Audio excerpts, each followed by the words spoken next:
ഞാനിപ്പോൾ പോകുന്നത് പാറപ്പള്ളി കേട്ടോ, കണ്ണൂർ ജില്ലയിലെ പാറപ്പള്ളി. നമ്മൾ കാസർഗോഡ് ജില്ല പാറപ്പള്ളിയുണ്ട്, കോഴിക്കോട് ജില്ല പാറപ്പള്ളിയൊക്കെ കണ്ട്.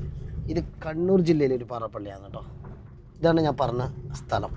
ഇവിടെ എത്തുന്നുണ്ട് കേട്ടോ. നേരെ പോയാൽ ഞാൻ കടലിലേക്കാണ്, ഡയറക്റ്റ് കടലിലേക്ക്. ഹൈ ടൈഡ് ആയതുകൊണ്ട് നമുക്ക് കല്ല് കാണാൻ പറ്റില്ല, അല്ലെങ്കിൽ ഫുള്ളായിട്ട് നമുക്ക് അവിടെ എല്ലാം കല്ല് കാണാൻ പറ്റും.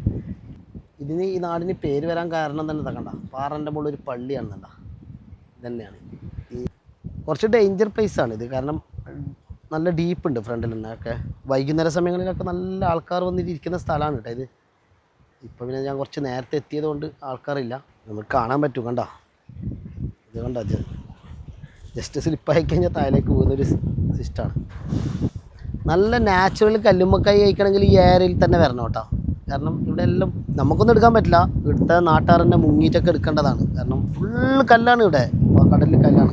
ഞാൻ എടുത്ത കല്ലുമ്മക്കായി അപ്പവും കല്ലുമ്മക്കായി ഒക്കെ കഴിച്ചിട്ടുണ്ട്. എൻ്റെ സുഹൃത്തുക്കളുടെ നാടാണിത്, അസർ ഹംഷീർ എന്നൊക്കെ പറഞ്ഞിട്ട് അവരുടെ നാടും കൂടിയാണിത്. അപ്പം അവർ വീട്ടിൽ നിന്നൊക്കെ നല്ല കല്ലുമ്മക്കായി കഴിച്ചിട്ടുണ്ട്. ഇവിടെ വരണം കേട്ടോ, ഒരു പ്രാവശ്യം ഈ ഭാഗത്തൊക്കെ വാ. കണ്ണൂർ ജില്ലയിൽ ഇതാണ് കേട്ടോ പള്ളി, പാറപ്പള്ളി എന്ന് പറയുന്ന പള്ളി. ചെറിയ കുഞ്ഞു പള്ളി, 300 വർഷം പഴക്കമുണ്ടെന്ന് പറഞ്ഞിരുന്നു നാട്ടുകാർ. ഇതാണ് ആ പള്ളി കേട്ടോ, പഴയ കാലത്തുള്ള ഡോറും കാണാൻ പറ്റും. ചെറിയ പള്ളി.